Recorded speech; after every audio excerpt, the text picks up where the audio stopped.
Today's the day. We are doing a VSEPR Megavideo. I'm going to draw 36 Lewis structures, 36 3D structures to complement them, and figure out the VSEPR notation, the molecule shape, whether or not it's polar, and what the strongest intermolecular force is between the molecules, all based on a Lewis structure. 36 of them, let's get started. CH4. Carbon brings 4 electrons and each hydrogen brings 1.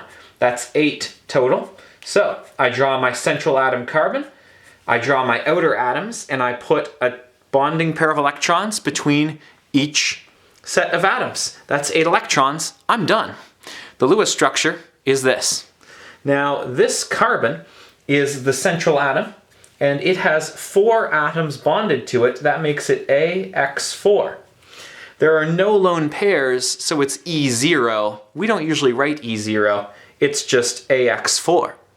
That means it is a tetrahedral molecule. And now that I know it's tetrahedral, I can draw the 3D structure. I'm going to draw a hydrogen on top. I'm going to draw a hydrogen coming out this way. This should be a 109.5 degree angle. One hydrogen coming out at you, and one hydrogen going back into the page like that. It's kind of like a little tripod with a hydrogen sticking out the top. That's the 4 of them. And again, the bond angles are 109.5. Is it polar? Because it is perfectly symmetrical from all vantage points, and more specifically because carbon-hydrogen bonds are not polar in the first place, this molecule is not polar. And if it's not polar, I guarantee you the strongest intermolecular force is called London dispersion forces. Fat chance I'm writing that out every time. I'm going to call them LDFs. Cool? Cool. We're going to do this again for CF4. Fluorine brings 7 electrons each, so this molecule is going to look pretty similar, except my fluorines need full octets. I'm going to put my F here, fill those with electrons. If each F brings 7 and the carbon brings 4, that's 32 electrons total. So here's 8, 16, 24, 32. I'm done. This one is also AX4 and is also tetrahedral. And so it's going to look exactly the same when I draw the 3D structure. Here's that F, here's that F. Here's that F, and here's an F sticking up out the top. Done. Is it polar? Well, CF bonds are polar because their electronegativities are pretty far away from each other. I think C is 2.4, 2.2, and F is 4. So they're almost even, you could classify them as ionic bonds, but we don't. They're covalent. But they're all pulling on carbon equally. It's symmetrical from all directions. So even though the bonds are polar, the molecule is not, and the largest, strongest intermolecular force between them all are London dispersion forces again. Boy, that's 2 LDFs in a row. Maybe this one will be different. Here we have CH2F2. We have carbon connected to 2 hydrogens, just like we did before, and connected to 2 fluorines, just like we did before. I can guarantee you this is the Lewis structure. It is AX4 again, because you have a carbon in the center connected to 4 atoms and no lone pairs on the carbon. It is tetrahedral again, because it's AX4, and so we can draw it out this way too. I'm going to put my hydrogen on top. It does not matter where you put these. Like, I could have put my F up here, my H down there. The only time it would actually matter is if you had 4 different things connected to carbon, and that RS and enantiomer stuff has nothing to do with VSEPR, so don't worry about it. But this molecule is not symmetrical from all directions like these were. If I divide my CF4 up like this, I got 2 fluorines pulling that way, 2 fluorines pulling that way. That's equal.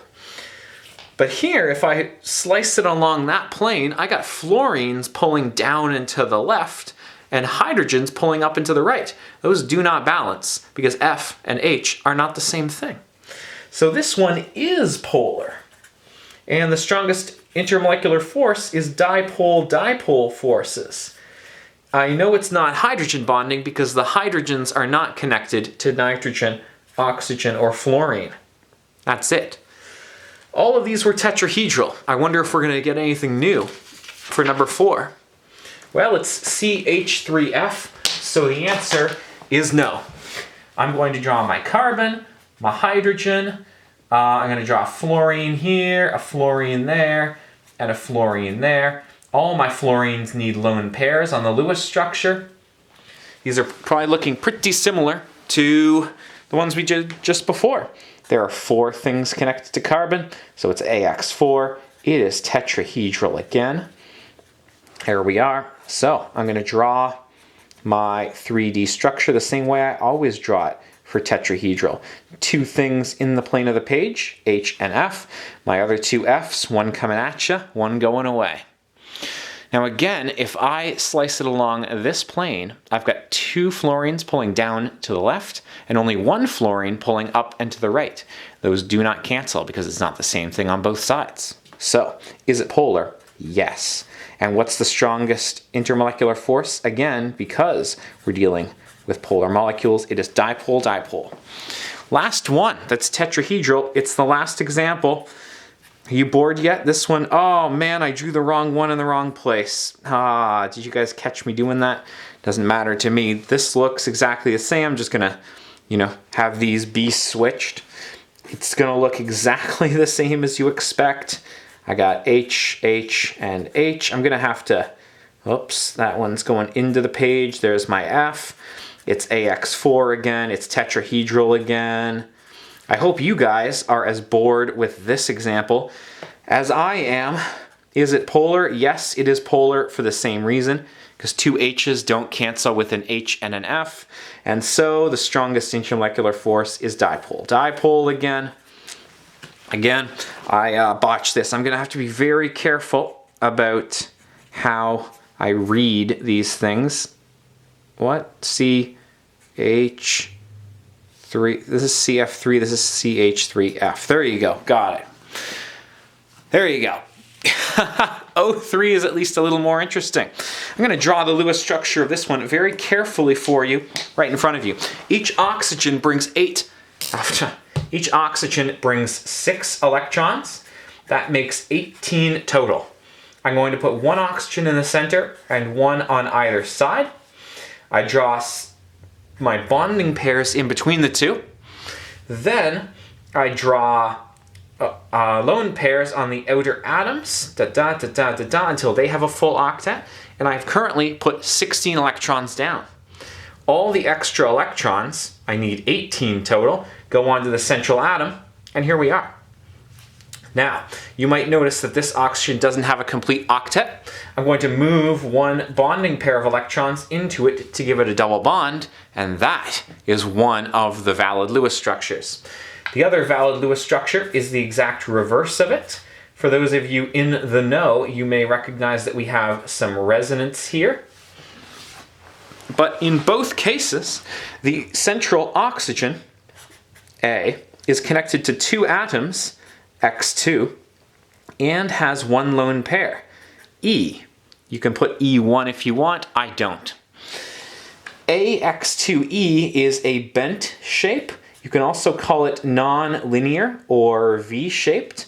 I've found some teachers are very specific. Some will say that AX2E is specifically V-shape, and then some other one, I think it's AX2E2 is non-linear. Just be careful about which one your teacher wants here. I see all 3 of these used interchangeably in the real world though, so I'm putting them down for you. All of the bonds here are between oxygen and oxygen, so by definition they are non-polar. The geometry does not even matter. O3 would never be polar.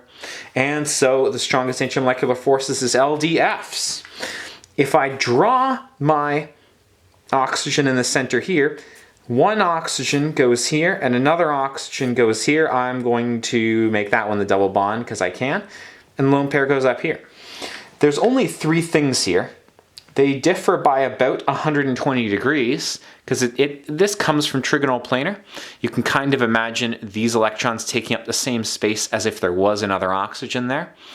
And so the bond angles are about 120. This actually ends up being 118, 117, something like that. But it can sit in the plane of the page just like these two pens are sitting flat against the page.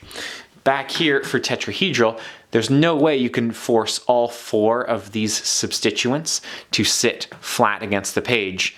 We could get two of them to sit against the page, but the other two came out at you and went back into the page. NH3. Nitrogen brings 5 electrons and hydrogen brings 3 each. That's 8 total. So 1, 2, 3 hydrogens, which require 6 bonding electrons total. I have 2 extra electrons because, again, we brought 8 total. So we put a lone pair on that central nitrogen. Beautiful. That central atom has 3 atoms on it and 1 lone pair. It is called AX3E, and by definition, AX3E is called trigonal pyramidal. Trigonal pyramidal. You can call it pyramidal or pyramidal. No one's going to sue you. If I had to draw this in 3D, which I am being asked to do, I draw it just like it was tetrahedral. I draw one of my substituents flat against the page, I draw one coming out at us, and I draw one going back into the page. There's a lone pair up here. I love putting the lone pair at the top so that I preserve the tripod that's always present for tetrahedral molecules. This emphasizes to people that it looks very similar to tetrahedral, except you don't have that one atom, that extra atom sticking out the top, like you do when there are 4 substituents. Cool? Trigonal pyramidal and tetrahedral are very closely related. What I mean is tetrahedral has a bond angle of 109.5 and trigonal pyramidal is about 107, just a little less than the 109.5 because these 3 things get pushed slightly closer together because the lone pair is repelling them. Anyways, this nitrogen is bonded to the H's, and there is nothing to balance it out above the nitrogen. All these, I want to say that the N is pulling up on these 3 hydrogens, but it's not pulling down on anything. It's imbalanced. I can guarantee you that just with the symmetry of it. There's 3 things below it, but not above it. It is a polar molecule, and because you have hydrogen directly connected to a nitrogen, the strongest molecular force in this case is hydrogen bonding. Now make no mistake, there are still dipole-dipole forces in a sample of ammonia, and there are London dispersion forces, but the strongest intermolecular force here is hydrogen bonding. Let's do it for NH2Br. This is going to be very similar, except you have a bromine, which brings 7 electrons with it, 2 hydrogens, and there's the lone pair you need for nitrogen. I'm going to draw this for you. I'm going to draw it the exact same way I just drew the last one. Nitrogen, hydrogen, hydrogen. I'm going to put my bromine here. The VSEPR notation is the exact same because you have 3 atoms and 1 lone pair. The molecular shape is the same. I'm going to call it trig here because I don't feel like writing that out. And again, I could slice it this way and show you that there are 3 atoms below that line and none above, so it's imbalanced. But I can also even slice it this way and say, well, I have 2 hydrogens on this side and 1 bromine on this side. That's clearly not balanced either. So this is polar, yes. And again, I have NH bonds, so my strongest intermolecular force is hydrogen bonding. Yeah? Yeah. And again with this, I wonder if I made this a little too repetitive. Let's take a look. Da da da da da da. Lewis structures with the lone pair on nitrogen. Make no mistake, this is basically the exact same thing, except I got bromines where one of the hydrogens went before. There's my lone pairs, there's my hydrogen. Because it's trigonal pyramidal again, I'm just drawing it like it's tetrahedral and putting nothing on top but the lone pair. Another AX3E that is polar because it's imbalanced. We have one Br on each side. That sounds like it might cancel out, but I've got a hydrogen over here that I don't have over here. That causes an imbalance in where the electrons are distributed, so it's polar.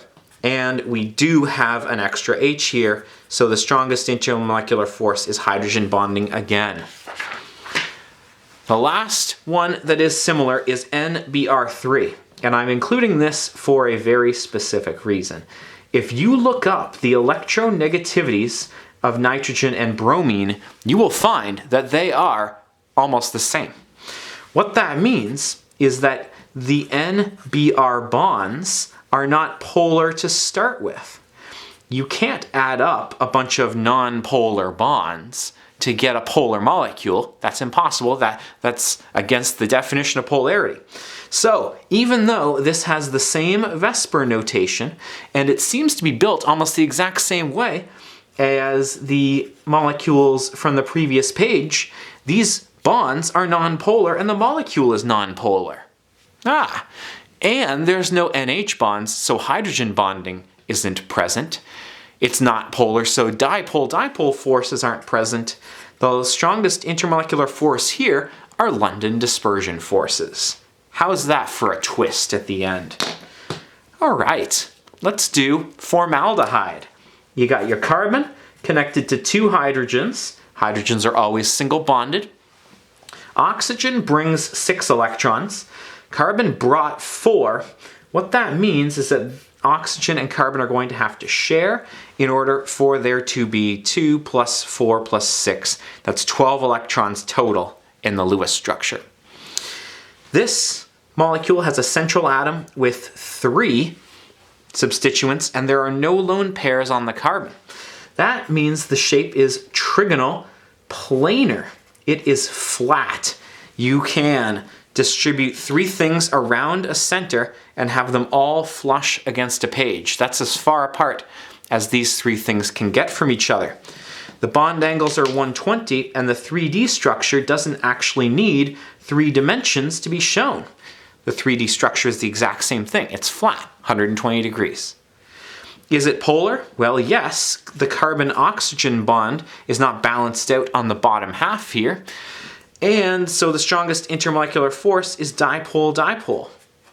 Not a surprise. It's a small molecule, but it is polar. So there are dipole-dipole forces.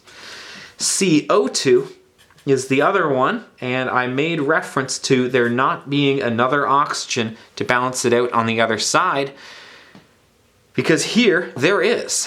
This is a central atom with 2 atoms attached to it and no lone pairs. Even though I haven't mentioned it before, double bonds count the exact same as single bonds when it comes to VSEPR notation. This is a linear molecule, and because it is symmetrical on either side, oxygen on the left, oxygen on the right, it is not a polar molecule, and the strongest intermolecular force is LDFs. Linear molecules can be both flush, like the carbon-oxygen bonds can both be flush against the page, so you don't need 3 dimensions to show this one either. If you're asked to draw a 3D structure for it, just draw the Lewis structure again. Cool, let's do a few more. We got SF2. Let's be careful about this one. S brings 6 electrons each, and fluorine brings 7 each. Adding those together gives me 14, that's 20 electrons total. Oh, I'm doing it off the page. I'm going to put my sulfur down, connected to 2 fluorines. I'm going to fill the octet on my outer atoms. That gives me 16 electrons total, but I need 20. So I have 2 lone pairs on that sulfur. If you've done any VSEPR before, you'll recognize this molecule shape, AX2E2, as the exact same shape as water. It is bent, or sometimes non-linear, or sometimes V-shaped. Again, ask your teacher which one they prefer. The 3D structure here doesn't need 3 dimensions, but you will have to show the 2 fluorine atoms at about 107, 109.5 degree angle is where it comes from, but we got two lone pairs, so it pushes the fluorines slightly more together. And you can draw your lone pairs in there. This is just like tetrahedral, although we only have two atoms as substituents, so those two can be the two that we choose to have flush against the page. Not really any 3D structure to this at all.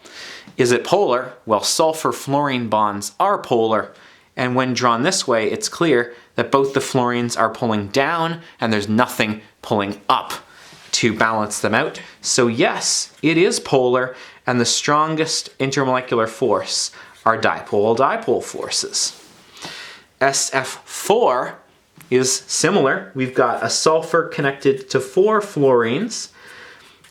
I think I should count my electrons again. Sulfur brings 6, fluorine brings 7 each, and there are 4 of them. That makes 34 electrons total.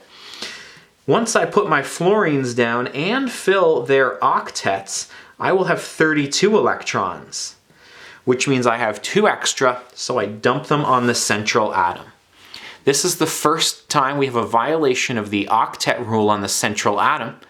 Anything from phosphorus onwards, to the right or below, can violate the octet rule, and sulfur is the first example we're seeing right here, right now.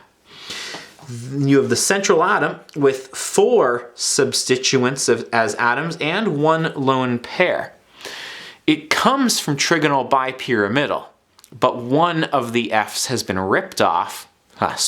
One of the atoms has been ripped off, replaced with a lone pair, and you end up with a shape that lots of people end up calling seesaw, others call sawhorse.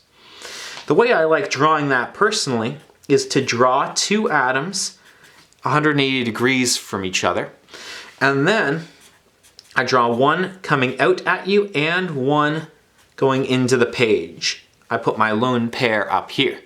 The reason it's called seesaw is because you can kind of picture these 2 atoms as a teeter-totter or whatever, like the base of a teeter-totter, and then it goes back and forth and back and forth. Anyways, it's just called seesaw.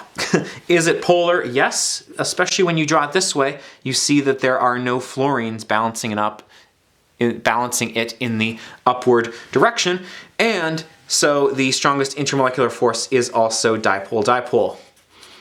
There we go. SF6, central sulfur, 6 fluorines surrounding it, F, F, F, F, F, F. There are no lone pairs on the sulfur. That's because each fluorine brought 7 and sulfur brought 6. Each fluorine needs just 1 extra electron, and the sulfur brought 1 electron for each of the fluorines. This VSEPR notation is AX6 because there are 6 atoms connected to the sulfur and no lone pairs. That molecule shape is called octahedral. I know it's weird that 6 substituents is called octahedral, but it's because the shape that this makes has 8 faces to it. Is it polar? It is not. And in the Lewis structure, you can kind of see that no matter how I'm cutting it, there's always 3 fluorines on either side. The 3D structure may convince you of that. I like drawing my square of fluorines here, and then showing 1 fluorine coming out at us, and 1 fluorine going back into the page. It's kind of like each fluorine represents one, like the X, Y, and Z axes, if you're into, the math that has 3 dimensions to it. X-axis, Y-axis, Z-axis. You can probably see it. If you can't, just trust me, everything's at 90 degrees to each other. The strongest intermolecular force here, because it's not polar, is London dispersion forces. The London dispersion forces are very strong because it's a heavy molecule, but it's London dispersion forces nonetheless. What are we being asked to draw here? Looks like PF3.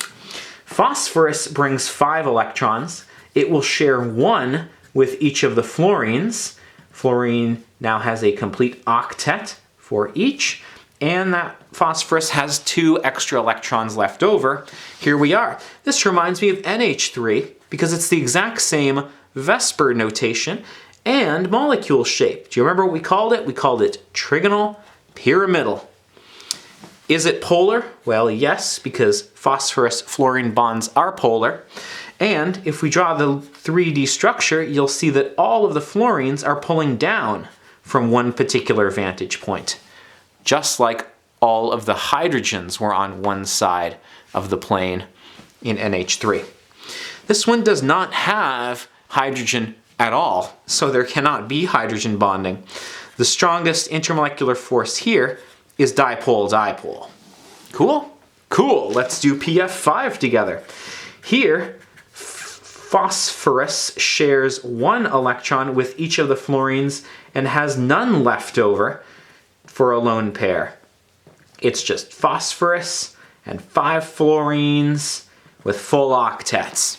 That's AX5. I like this one. It's called trigonal bipyramidal because there is like 3 of these fluorines make a trigonal planar base, but then there's a fluorine sticking out above and below it. I'm going to draw it exactly like that to emphasize it to you. There's a fluorine.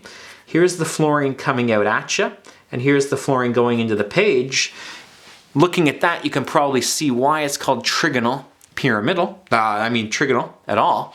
And then the pyramidal, it comes from this fluorine making a pyramid in the upward direction, and this fluorine making a pyramid in the downward direction. It's pretty sweet. Is it polar?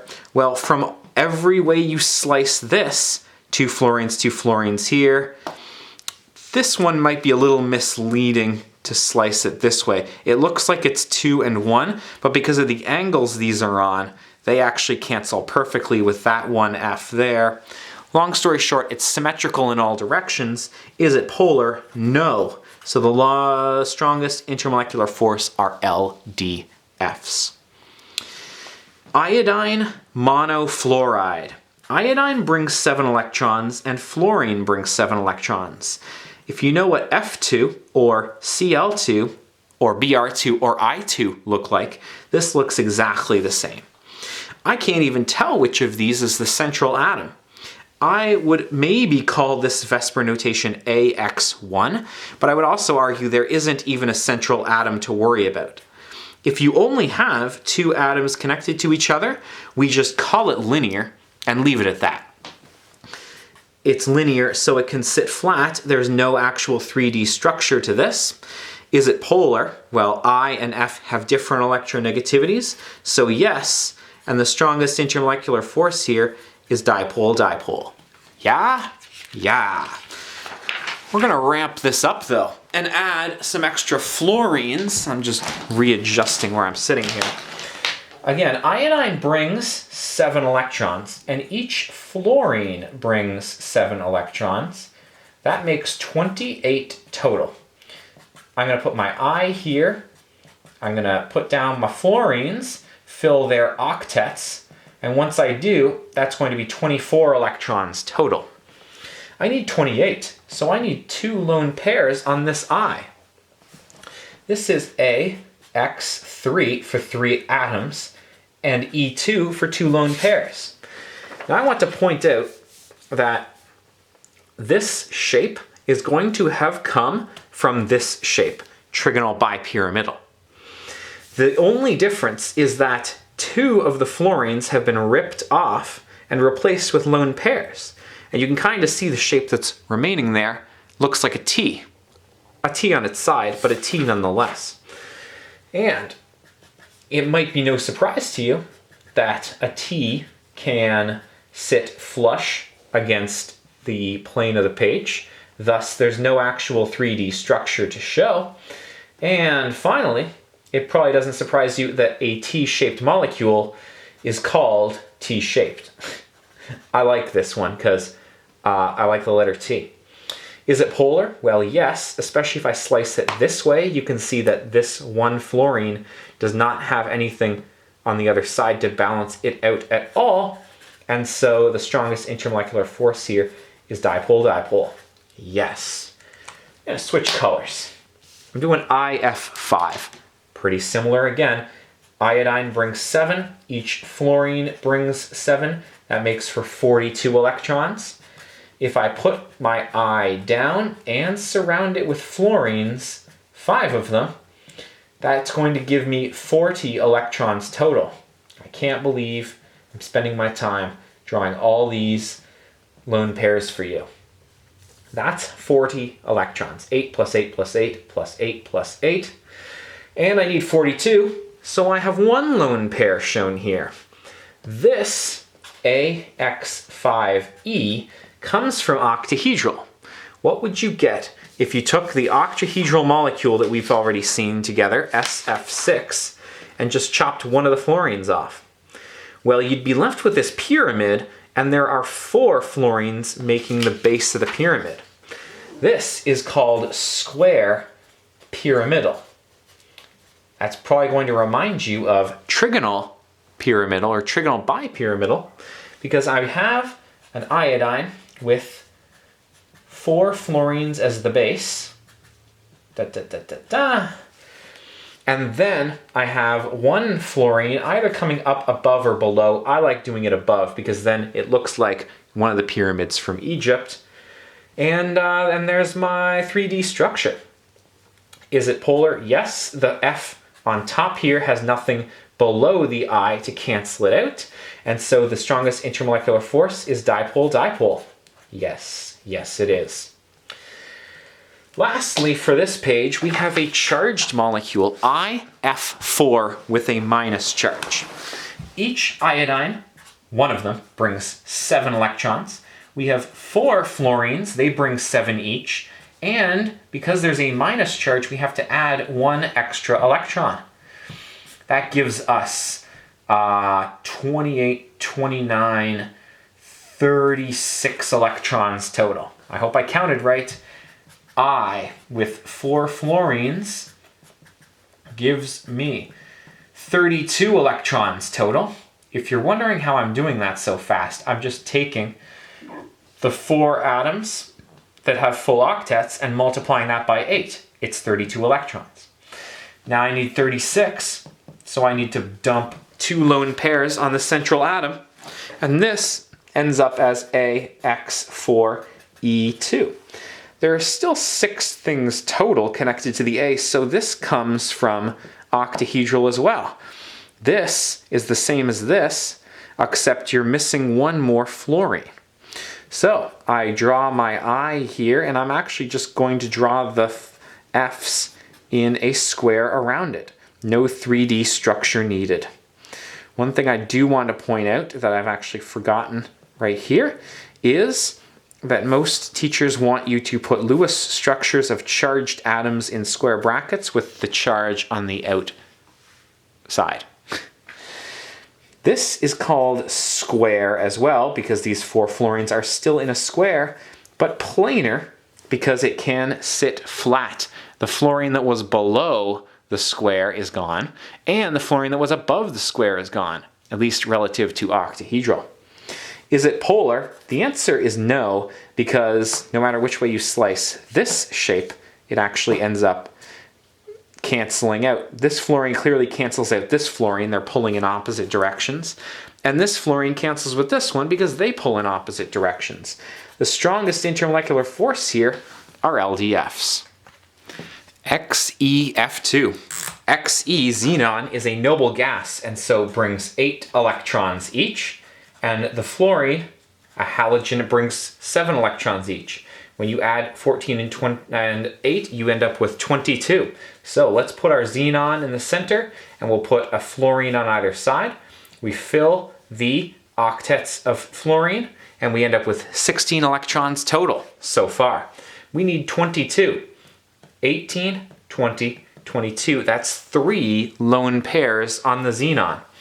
That is A for the central atom, X2 for the 2 atoms, and E3 for the 3 lone pairs.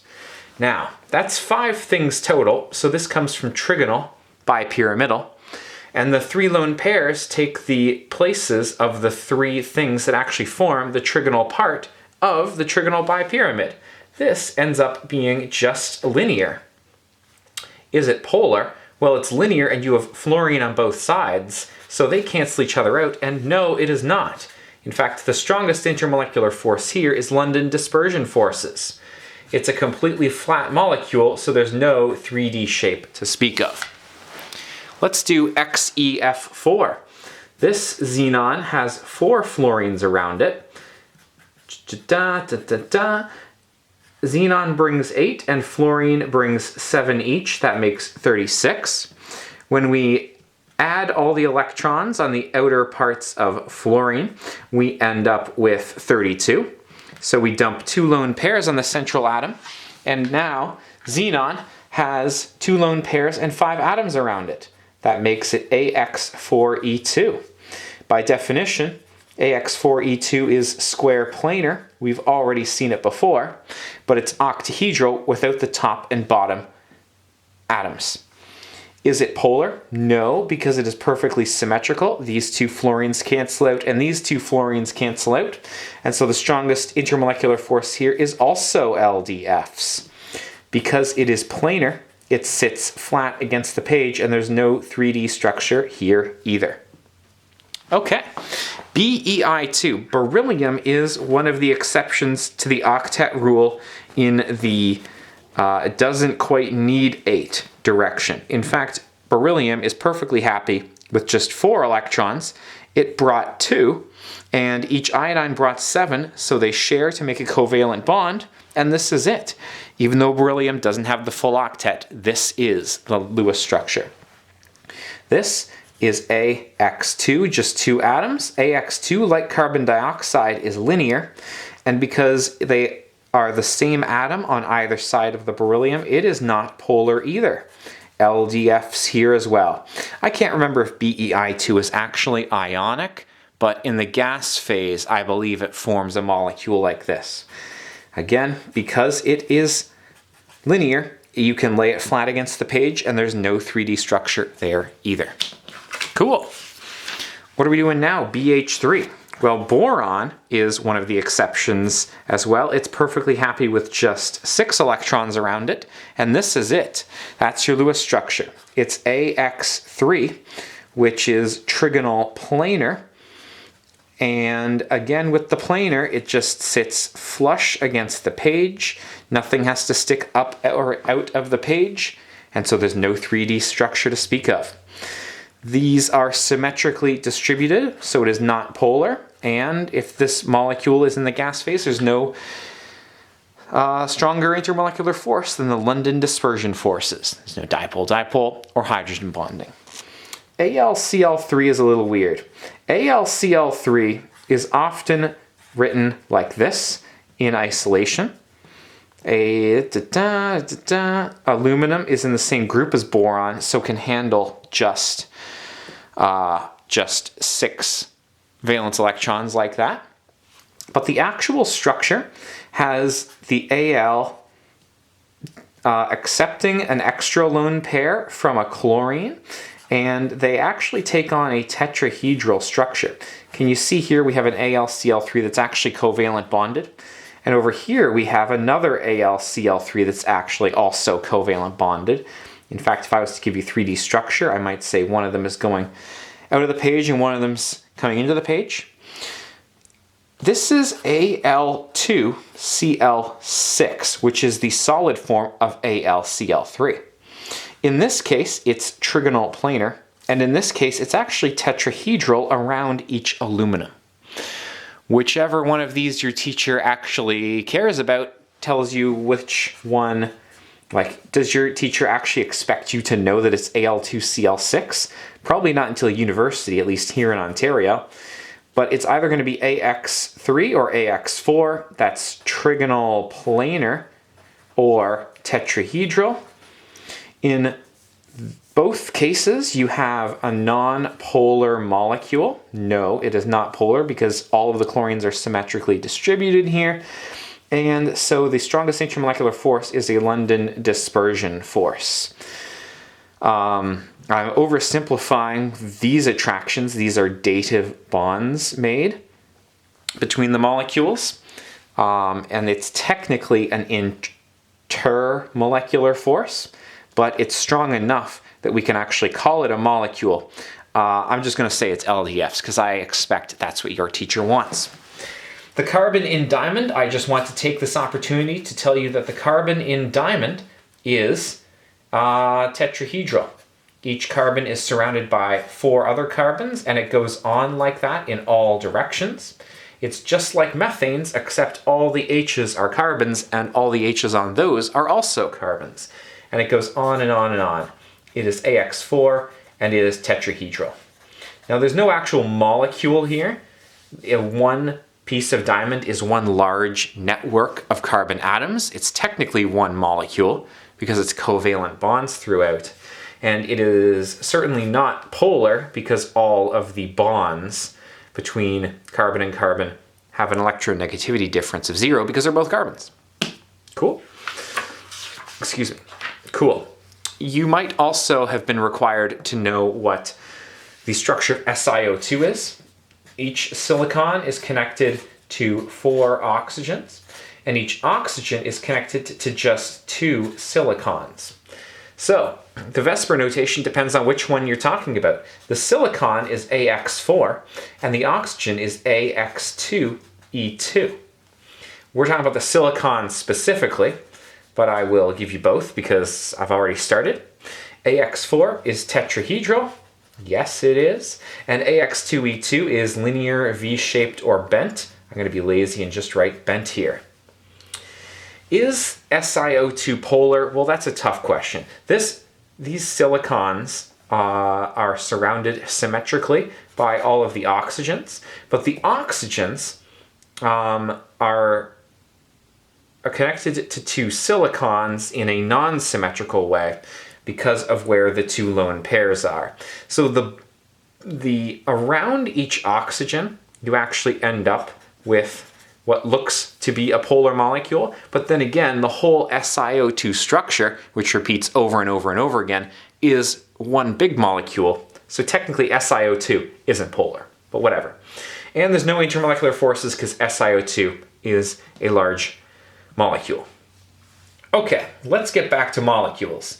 Each nitrogen brings 5 electrons, and we add 1 for the minus charge. This is actually the azide anion, and it's one of my favorites. We're going to do 3 ends in a row, 1, 2, 3.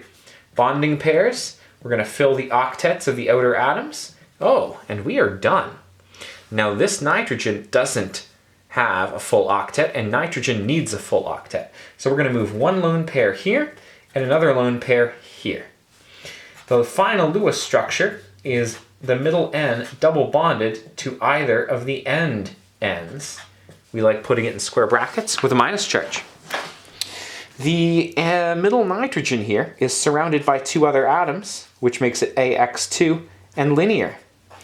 It is certainly not polar because they're all nitrogen atoms, so there are no polar bonds, and therefore within, like, if N3 minuses could interact with each other, they would be LDFs, but I wouldn't count on that because N3 is only present in ionic compounds anyways.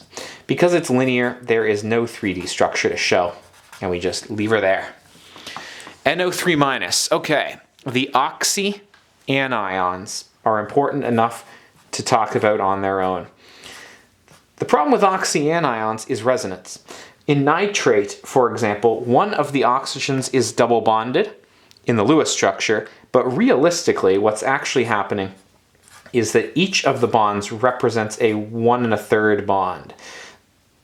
There are resonance structures that have this oxygen double bonded and this oxygen double bonded, and they all contribute equally to make a resonance structure where all the NO bonds are about 1 1/3.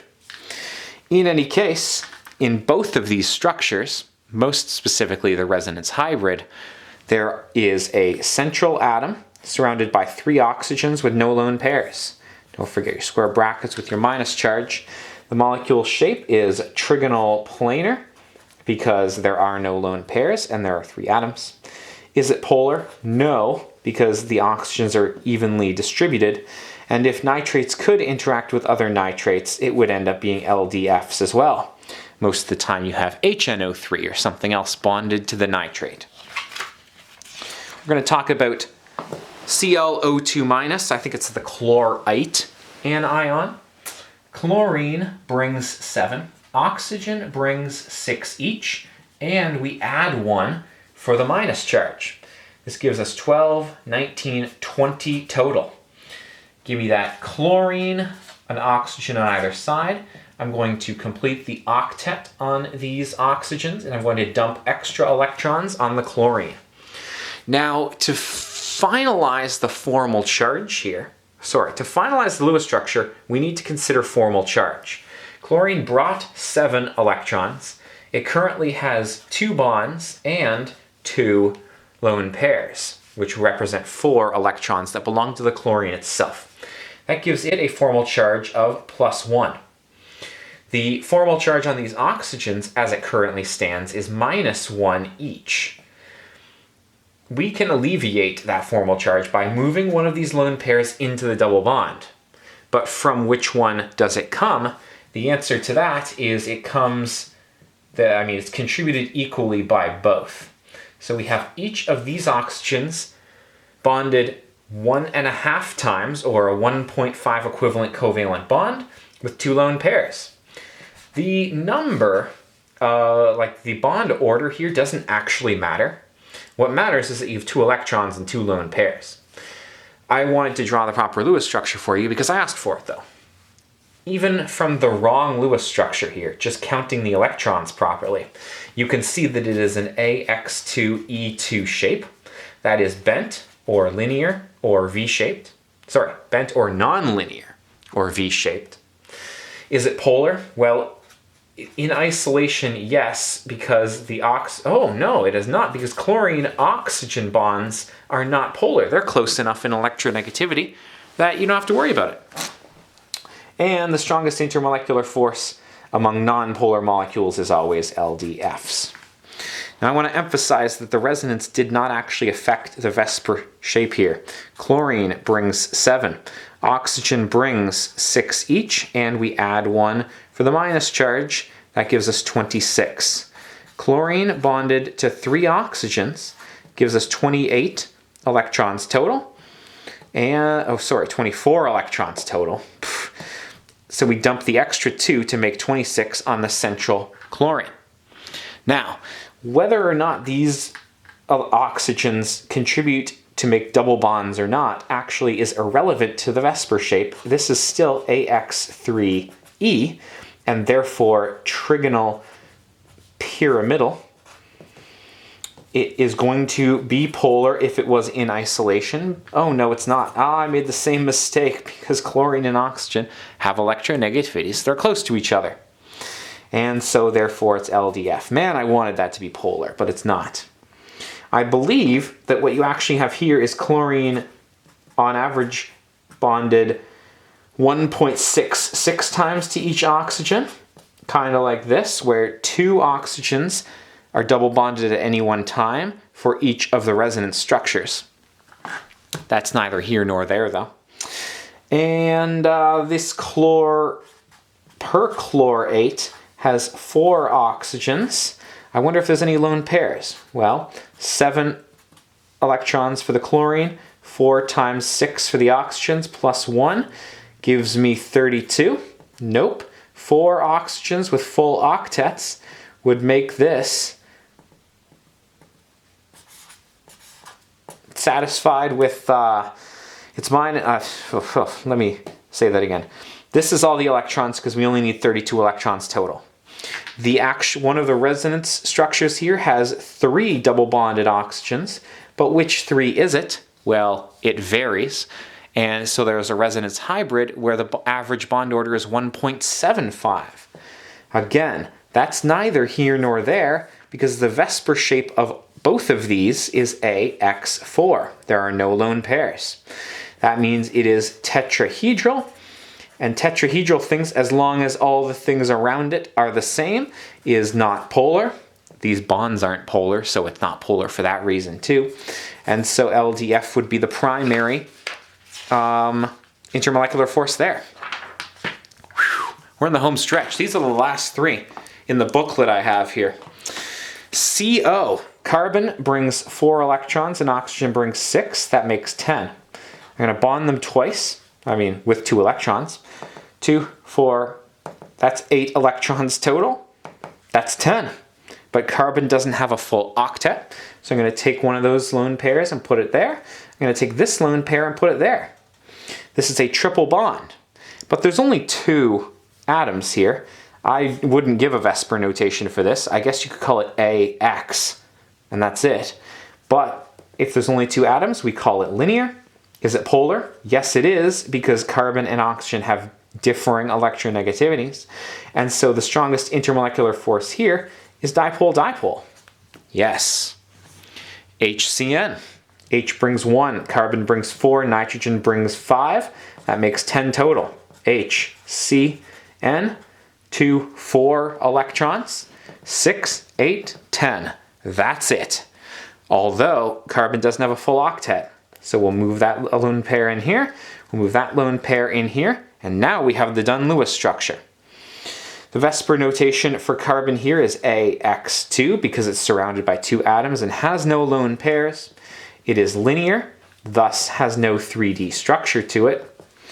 Is it polar? Yes, because nitrogen and hydrogen have different electronegativities, so they don't cancel each other out. And so dipole-dipole forces are the strongest IMF here as well. Last one, OF2. Oxygen bonded to 2 fluorines.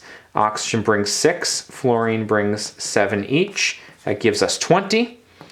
Filling the octet of the fluorines gives us 16, 17, 18, 19, 20. I have an AX2E2 here, just like water, linear, I did it again, non-linear, V-shaped or bent. Is it polar? Yes, because these 2 fluorines pull downward relative to this oxygen, and there's nothing to counteract it in the upward direction. So the strongest IMF is dipole-dipole here as well.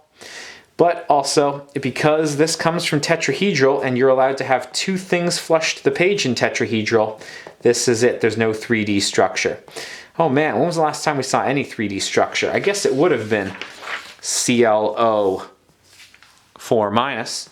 We would have had to draw 1 oxygen up, 1 oxygen this way, 1 oxygen coming at you, 1 oxygen going into the page, big minus charge. And for trigonal pyramidal, remember I like to copy what I do for tetrahedral, except I put the lone pair on top, just like that. That's a chlorine. I gotta give the minus charge for that. And for bent, there's no reason to show any of that. This is the exact same as OF2, isn't it? I'm being lazy about showing my resonance here because that's almost an hour of VSEPR that you've been doing with me. Thanks for staying with me. You're a good person. Best of luck.